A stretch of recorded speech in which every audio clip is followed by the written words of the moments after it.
Di antara pengobatan yang paling terbaik dalam menghadapi penyakit-penyakit hati, ya, seperti stres, ya, saraf misalnya, ya. Demikian juga mengobati penyakit-penyakit badan adalah kuatnya hati, ya. Qalbu itu kuat dan tidak tidak gelisah dan tidak terbawa dengan khayalan-khayalan, kekhawatiran-kekhawatiran yang berlebihan yang selalu menimpa kalbu seseorang, ya. Kalau orang terkena musibah, kemudian dia mulai pikir macam-macam, begini, terus banyak dia pikiran-pikiran masuk dalam kalbunya. Jangan dia terbawa. Hatinya harus kuat, harus beriman kepada takdir, harus ridha kepada Allah Subhanahu wa taala, ridha dengan keputusan Allah Subhanahu wa taala. Harus banyak mengingat Allah Subhanahu wa taala, ya. Beriman bahwasanya semua keputusan Allah Subhanahu wa taala, ya. Li'anal insan, kapan seorang pasrah dengan khayalan-khayalan yang masuk dalam dirinya, kekhawatiran-kekhawatiran yang berlebihan, maka ini akan memunculkan dampak yang buruk, ya. Akan menimbulkan kekhawatiran, penyakit semakin parah, menimbulkan kemarahan, kegelisahan, ya. Sebab-sebab yang menimbulkan dia semakin bersedih, ya. Ini hendaknya dia hindari, jangan terbawa, ya. Ya. Begitu terkena sesuatu, aduh nanti begini. Kemudian dia biarkan hatinya terbawa dengan hayalan-hayalan tersebut. Ini kalau dia biarkan hatinya terbawa pada hayalan-hayalan tersebut, kekhawatiran yang berlebihan, maka akan menjerumuskan dia dalam kesedihan, kegelisahan, dan penyakit-penyakit hati akan menimpanya, bahkan akan berpengaruh pada tubuhnya, ya, dan akhirnya stres, ya, dan akan menimbulkan dampak-dampak yang buruk, ya. Dan ini jelas, oleh karenanya tidak diragukan bahwasanya kalbu itu punya pengaruh terhadap kesehatan tubuh, ya. Rasulullah SAW sudah mengatakan, ala wa inna fil jasadi mudghatan idza salaha salat jasadu kullu wa idza fasadat fasada jasadu kullu. Sungguhnya dalam diri seorang ada segumpal daging, yaitu kalbu. Jika dia baik maka baik yang lainnya, jika dia buruk maka buruk yang lainnya. Dan makanya pikiran itu punya pengaruh dalam kesehatan. Dokter-dokter pun mengatakan demikian. Bahwasanya seorang yang stres, terlalu banyak kekhawatiran pemikiran, akhirnya menimbulkan gulanya semakin cepat naik, kolesterolnya semakin tinggi, kemudian perjalanan metabolisme tidak lancar, akhirnya ini membuat dampak, menimbulkan penyakit hatinya dan menimbulkan penyakit badannya.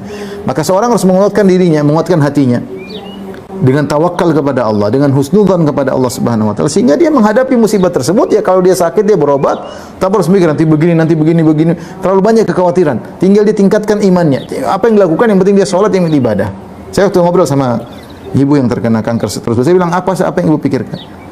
Kita ini khawatir, kita ngeri kalau kita meninggal kapan, kalau kita lagi maksiat, kalau kita tidak bersolat kepada Allah, kalau kita tidak berbakti kepada orang tua, kalau kita tidak berbakti pada suami, kita takut kita meninggal dalam kondisi demikian. Tapi kalau alhamdulillah kita solat, alhamdulillah kita berdoa, alhamdulillah kita masjid, alhamdulillah kita masih baca Quran, alhamdulillah kita tidak bermaksiat, alhamdulillah. Terus apa yang mau kita khawatirkan? Ya sudahlah, pasrah, serahkan kepada Allah Subhanahu wa taala.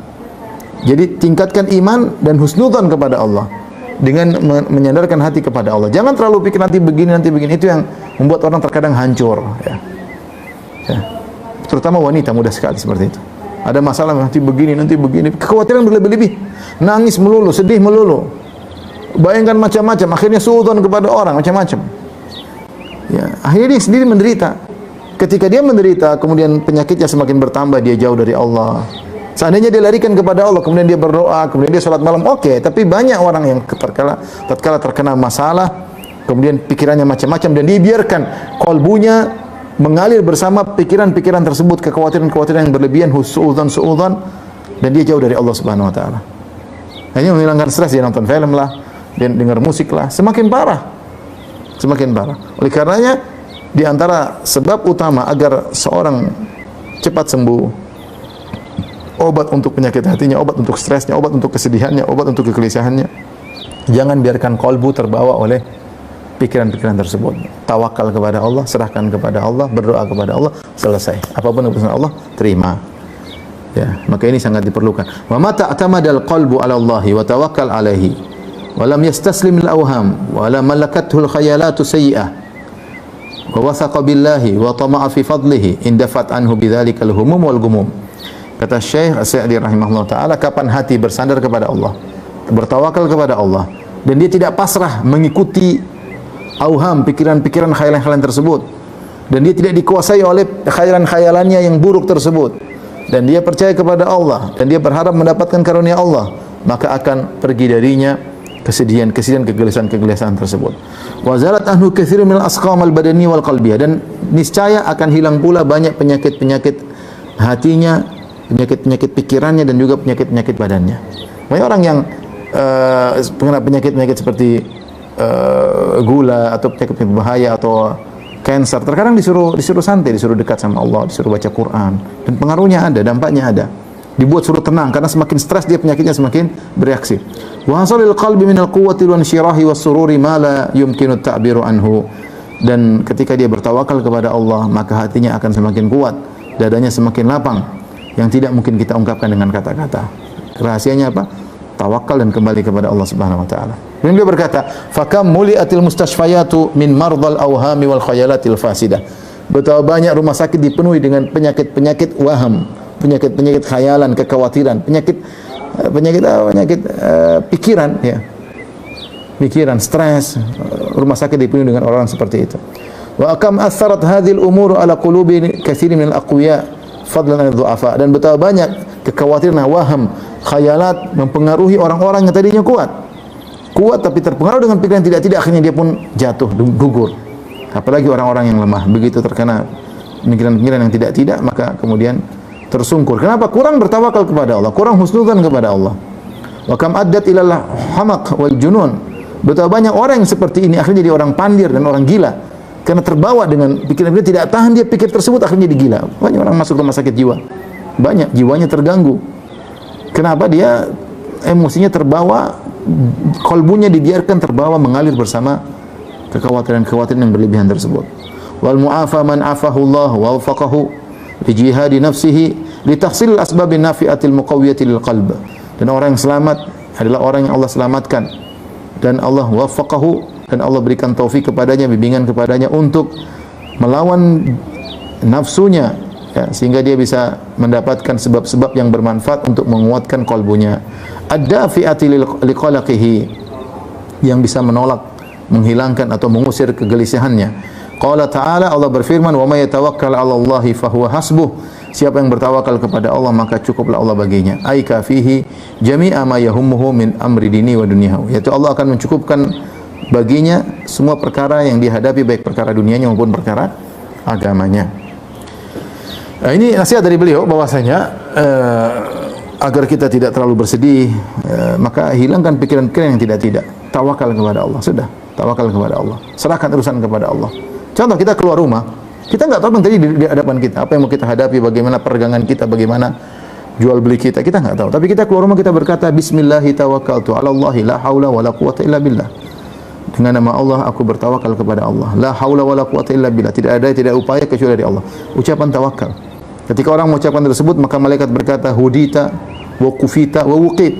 Kau akan diberi petunjuk oleh Allah, kau akan dijaga oleh Allah, dan kau akan dicukupkan oleh Allah Subhanahu wa taala. Sudahlah, mau diapain lagi? Kita bilang hasbunallahu wa ni'mal wakil. Hadapi.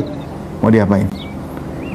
Apapun musibah yang kita hadapi, jangan terlalu pikir nanti begini. Sudah jalani, pasrah. Qul la yusibana illa ma kataballahu lana huwa maulana. Katakanlah, tidak akan menimpa kami kecuali apa yang telah Allah catat, dan Dia adalah penolong kami. Selesai urusan. Tawakal kepada Allah. Ini akan menghilangkan banyak masalah. Ini akan menghilangkan banyak kegelisahan. Fal mutawakkilu 'ala Allahi qawiyul qalbi la tu'athiru fihil awham.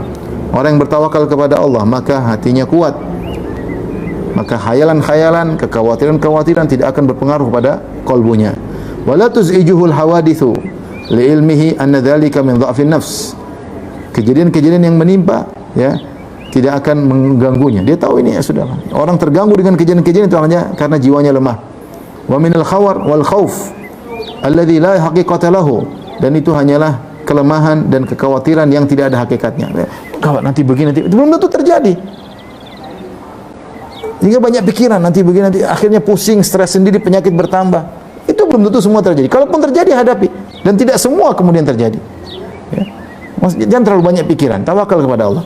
Wa ya'lamu ma'a dzalik anna Allah qad takaffala liman tawakkala alaihi bil kifayah ta'ama. Dan dia sudah sadar, dia ngerti bahwasanya siapa yang bertawakal kepada Allah, maka Allah akan menjamin dia. Ini yang perlu kita tanamkan. Kita bertawakal enggak sama Allah? Kalau bertawakal sama Allah sudah selesai. Ya, wa may yatawakkal 'alallahi fa huwa hasbuh. Siapa yang bertawakal cukup bagi. Memang kita kurang tawakal. Kita masih melihat yang macam-macam kanan kiri. Tawakal sama Allah dengan menjalankan, dengan berikhtiar, tapi tawakal. Siapa yang bertawakal kepada Allah, Allah akan menjaga dia, menjamin dengan penjaminan yang sempurna. Fayathiqu billahi wa yatma'innu liwa'dihi. Maka dia akan husnudzan kepada Allah, percaya kepada Allah.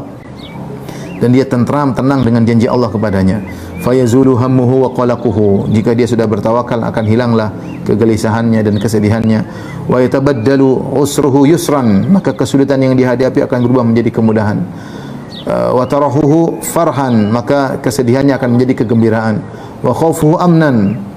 Ya, maka kekhawatirannya akan menjadi ketentraman. Fanas'aluhu ta'ala al-afiyah. Maka kita mohon kepada Allah keselamatan. Wa an yatafaddala alaina bi quwwatil qalbi wa thabatihi bi tawakkulil kamil alladhi takaffala Allahu li ahlihi bi kulli khairin wa dafa'a kulla makruhin wa dhairin. Dan kita mohon kepada Allah agar diberikan, kita dianugerahkan dengan kuatnya kalbu dan kokohnya kalbu, dengan bertawakal yang sempurna, yang Allah telah berjanji siapa yang bertawakal kepada Allah dengan sempurna, maka Allah akan berikan kebaikan kepadanya dan Allah akan menjauhkan dari dia segala keburukan. Ini fasal kedua yang tadi kita jelaskan. Intinya menghadapi masalah tawakal, serahkan kepada Allah, kuatkan hati, ridha dengan keputusan Allah, ya, pasrah, dan jangan terlalu banyak pikiran. Hadapi yang sekarang, apa yang terjadi, katakan kul la yusibana illa ma kataballahu. Apa yang menimpa sudah dicatat oleh Allah. Terus apa yang perlu kita gelisahkan? Terlalu mikir kanan, mikir kiri, jalani saja. Namanya musibah akan selalu datang silih berganti, tidak akan berhenti. Nah, kita punya metode menghadapinya seperti tadi yang disebut oleh Syekh Sa'di rahimahullah taala.